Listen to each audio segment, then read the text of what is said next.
Good morning and a warm welcome to your show, Sunny Mornings in Boston. I'm your host, Melissa, and it's Tuesday, February 11th. You'll be interested to know. 34 years ago, today, in 1990, Nelson Mandela's release from prison marked a pivotal moment after serving 27 years as he initiated negotiations leading to the end of apartheid in South Africa.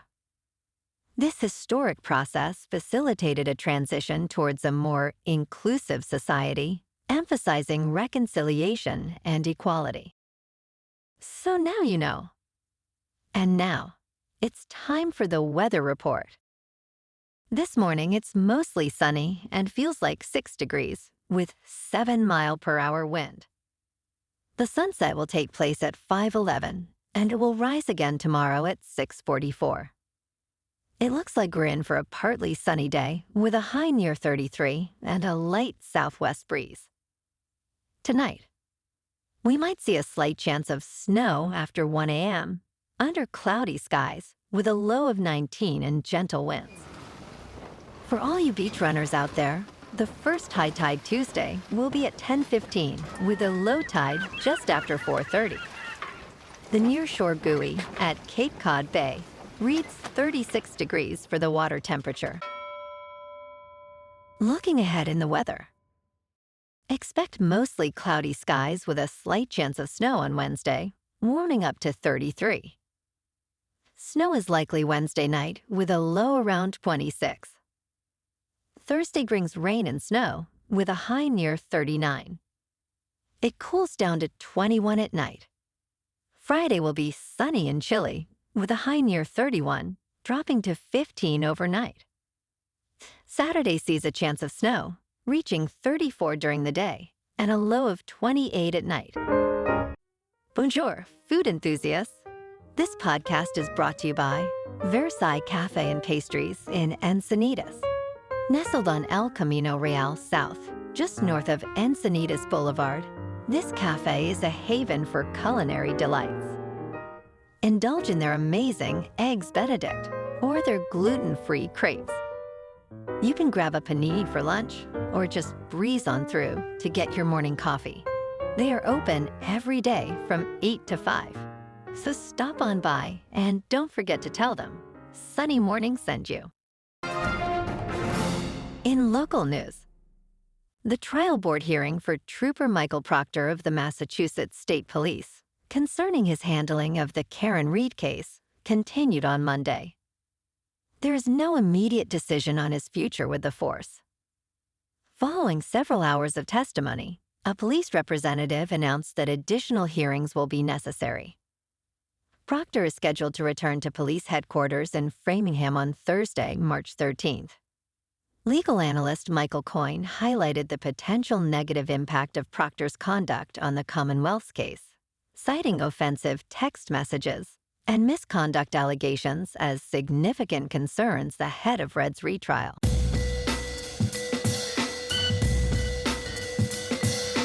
Now on to sports. The NHL is on a break, and the highly anticipated Four Nations Face-Off is just around the corner. So let's break down the strengths and weaknesses of the American and Canadian teams. Team Canada boasts a depth of high-end talent, featuring stars like Sidney Crosby, Connor McDavid, and Drew Doughty. However, their goaltending, led by Adin Hill and Jordan Binnington, might be a concern. Meanwhile, Team USA has an impressive roster with elite skill and depth in all positions, especially in goal with Connor Hellebuyck. The main drawback for the Americans is their lack of championship experience on the international stage. Game 1 is Wednesday at 8 Eastern with Canada at Sweden on TNT. Thursday at 8 Eastern, USA is at Finland on ESPN. In local sports, last night, the Celtics dominated the Miami Heat at the Kaseya Center, winning 103-85. Jayson Tatum was spectacular, dropping 33 points. Kristaps Porzingis chipped in with 17. The Sea shot an impressive 45.9% from the field, overpowering Miami. Boston stands strong with a 38-16 record, while the Heat fall to 26-26. Tomorrow night, the Celtics host the San Antonio Spurs, sitting at 23-28 at TD Garden.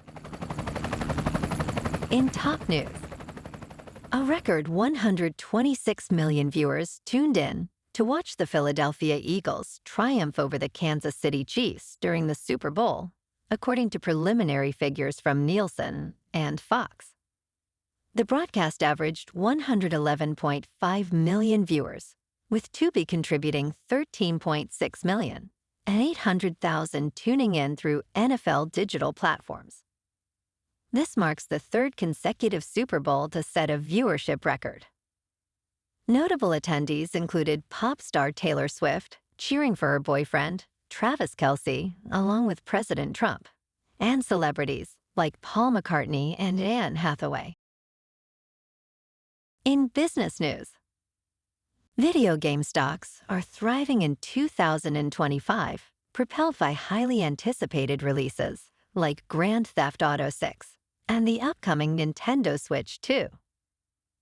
The Global X video games and esports ETFs has surged 12% year-to-date, significantly outperforming the S&P 500's 3% return. Shares of Japan-based Nintendo have risen 23%, driven by the excitement surrounding its next-generation console expected for the holiday season. Nintendo president Shuntaro Furukawa stated the company is taking risks to meet demand. Analysts project high software sales, estimating Nintendo could sell 190 million units in fiscal year 2025. In crypto movement, Bitcoin is up 1% to about $98,000. Ethereum is up 0.5% to just over 2,700. Moving on to a more local vibe. In our community spotlight on health and wellness, we are working with a national Pilates studio to bring you some free classes, so listen up. Check out Club Pilates, with several locations in the Boston area. Pilates presents a comprehensive wellness approach, cultivating strength, reducing tension, and elevating mental well-being. Scientific research affirms its benefits. So now you can check out Club Pilates for a free class. With locations in Canton, Wellesley, Hingham, Brookline, and Framingham, just be sure to tell them Sunny Morning sent you by. And now, back to the show. Let's talk science. Do people turn crazy at the airport? Airports can be charged environments where time and boundaries blur, leading to unusual behaviors. From sleeping on the floor to drunken arguments, the stress and excitement can result in both antisocial and pro-social actions. With increasing incidents of air rage, some airlines, like RyanAir, are advocating for limits on alcohol sales. Psychologically, airports are thin places where people feel disoriented and detached from their usual identities.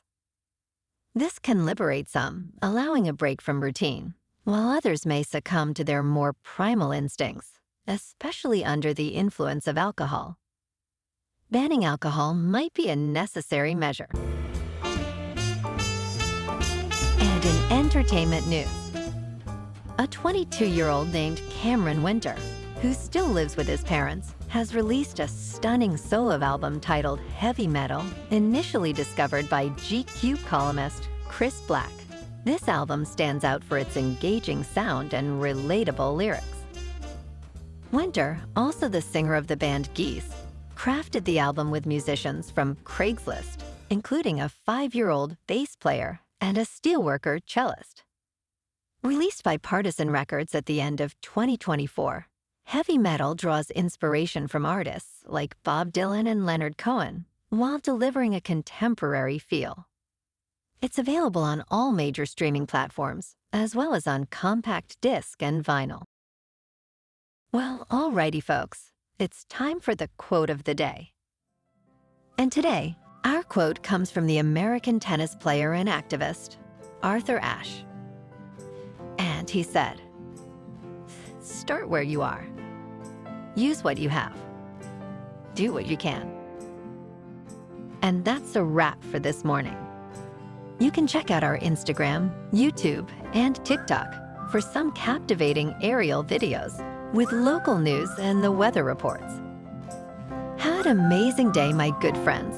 We'll see you tomorrow with another episode of Sunny Mornings in Boston.